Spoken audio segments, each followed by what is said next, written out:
Mister Rakesh Jhunjhunwala की success story तो हम सबको पता है, पर क्या आप भी सपने देखते हैं मिस्टर झुनझुनवाला टाइप पैसे बनाने के?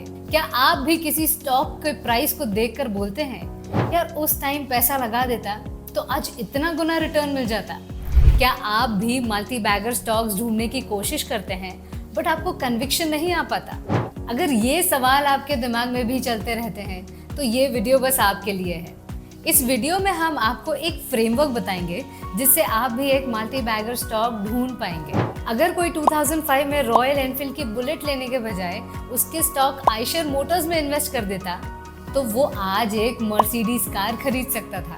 या फिर 1995 में कोई अगर अपने स्कूटर का टायर रिप्लेस करने के बजाय MRF के शेयर्स में पैसा लगा देता तो आज उस पैसे से एक अच्छी बाइक खरीद सकता था। ऐसी स्टोरीज तो हमने बहुत सुनी, बट अब क्या? अब कैसे ढूंढे MRF या आयशर मोटर टाइप स्टॉक्स जो कि हमें मल्टीफोल्ड रिटर्न्स दे सके?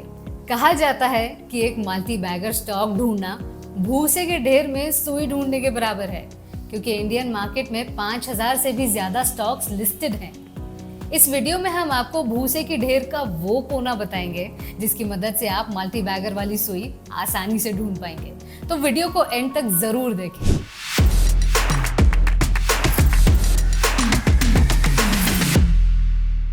बट इसके पहले कि मल्टी बैगर्स ढूंढने के तरीके डिस्कस करें, आपके लिए एक सवाल। क्या आपकी किस्मत इतनी अच्छी रही है कि आपने एक स्टॉक में इन्वेस्ट किया और वो मल्टी बैगर बन गया हो? रिप्लाईज हमें कमेंट सेक्शन में जरूर बताएं। मल्टी बैगर स्टॉक वो स्टॉक होता है जो हमारे इन्वेस्टमेंट पे कई गुना रिटर्न्स दे। पास्ट में अगर देखें तो MRF, टाटा एलेक्सी, बजाज फाइनेंस जैसे काफी स्टॉक्स हैं जो कि मल्टी बैगर साबित हुए हैं। इन सारे स्टॉक्स में कुछ पॉइंट्स या ऐसे कहें कुछ ट्रेड्स कॉमन हैं जिनकी वजह से हम कह सकते हैं कि इन स्टॉक्स ने आउट परफॉर्म किया है। हम उन पॉइंट्स को टाटा एलेक्सी के एग्जाम्पल से समझते हैं। टाटा एलेक्सी का शेयर प्राइस 2012 में 100 रुपए के आसपास था और इस स्टॉक का ऑल टाइम हाई प्राइस 10,760 है, यानी कि स्टॉक ने 107 टाइम्स रिटर्न दिए। हम इस कंपनी की परफॉर्मेंस को 2012 से एनालाइज करते हैं अपने अगले सेगमेंट में। मोट। अगर कोई कंपनी के पास मोट या कंपेटिटिव एडवांटेज है तो इन जनरल वो कंपनी मार्केट के बुरे वक्त में भी रिलेटिवली अच्छा परफॉर्म करती है। Over the years Tata Elxsi ने हाई ग्रोथ सेक्टर्स पे फोकस किया, जैसे कि आर्टिफिशियल इंटेलिजेंस, इलेक्ट्रिक व्हीकल्स और सेमीकंडक्टर्स। तो मल्टी बैगर स्टॉक्स ढूंढने के लिए हमें उन सेक्टर्स पे फोकस करना चाहिए जो आज से 10 साल बाद भी रेलेवेंट रहेंगी, जैसे कि FMCG या फिर ग्रीन एनर्जी। अगर किसी सेक्टर में उस कंपनी की मोनोपोली हो या फिर उस कंपनी ने बड़ा मार्केट शेयर कैप्चर कर रखा हो तो और भी अच्छा है। Promoters holding. अगर किसी कंपनी में प्रमोटर्स की शेयर होल्डिंग ज्यादा हो और वो ओवर द ईयर सेम रही है या बढ़ी है तो ये हमें बताता है कि प्रमोटर्स को अपनी कंपनी पे कॉन्फिडेंस है और इसीलिए वो अपने शेयर्स बेच नहीं रही है। प्रमोटर्स वो लोग होते हैं जिन्होंने कंपनी की शुरुआत की है। टाटा एलेक्सी के केस में देखें तो टाटा ग्रुप की share holding as of now 43.92% है। ये एक अच्छी प्रमोटर होल्डिंग है और ये शेयर होल्डिंग पैटर्न 2012 से लगभग सेम रही है। जब प्रमोटर्स को अपने कंपनी पे कॉन्फिडेंस हो तो मार्केट उस कंपनी को पॉजिटिवली देखती है। सेल्स और प्रॉफिट ग्रोथ। अगर कोई कंपनी रेवेन्यू और प्रॉफिट में लगातार ग्रोथ दिखाए तो हम मान सकते हैं कि कंपनी के प्रोडक्ट्स और सर्विसेज की डिमांड है।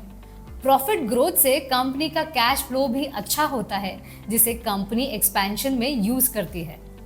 इस टेबल में हम देख सकते हैं कि 2012 से टाटा एलेक्सी ने सेल्स और प्रॉफिट्स दोनों में लगातार ग्रोथ दिखाई है। कंपनी में कैश फ्लो भी लगातार इंक्रीज हुआ है। ये परफॉर्मेंस कंपनी के शेयर प्राइस में भी दिखा और स्टॉक ने मल्टीफोल्ड रिटर्न्स दिए। मल्टी बैगर ढूंढने के प्रोसेस में हम कंपनी के पिछले 5 साल के सेल्स और प्रॉफिट ग्रोथ को ट्रैक कर सकते हैं।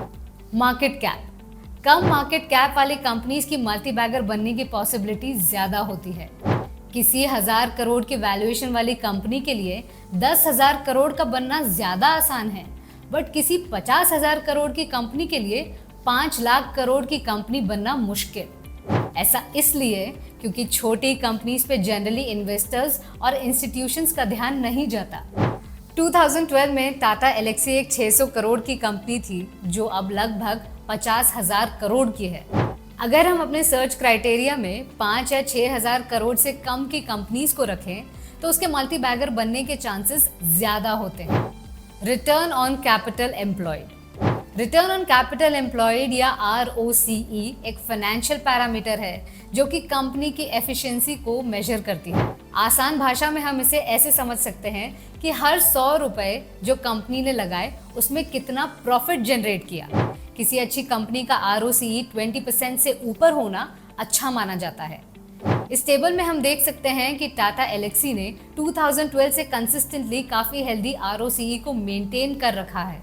कंक्लूजन, ये वो फ्रेमवर्क था जिसमें मेंशन 6 पैरामीटर्स को पास की लगभग सारी मल्टी बैगर कंपनीज ने फॉलो किया। ये हम मान सकते हैं कि आगे भी जो कंपनीज मल्टी बैगर बनेंगी वो सिमिलर फ्रेमवर्क को फॉलो करेंगी। बट इन्वेस्टर्स में भी एक क्वालिटी रिक्वायर्ड है मल्टीफोल्ड रिटर्न्स के लिए, और वो है पेशेंस। जैसे कि वॉरेन बफे ने कहा था कि स्टॉक मार्केट ऐसी जगह है जहां पैसा इम्पेशेंट लोगों से पेशेंट लोगों की तरफ ट्रांसफर होता है। तो अगर आपने सही स्टॉक सिलेक्शन किया और स्टॉक को टाइम दिया तो आपके स्टॉक के मल्टी बैगर बनने के चांसेस काफी बढ़ जाते हैं। इसके साथ हम इस वीडियो को कंक्लूड करते हैं और जाते जाते हमारे व्यूवर्स के लिए एक सवाल। आपको अभी कौन सा स्टॉक लगता है जो आने वाली ईयर्स में मल्टी बैगर बन सकता है? अपने रिसर्च एंड एनालिसिस हमें कमेंट सेक्शन में जरूर बताएं।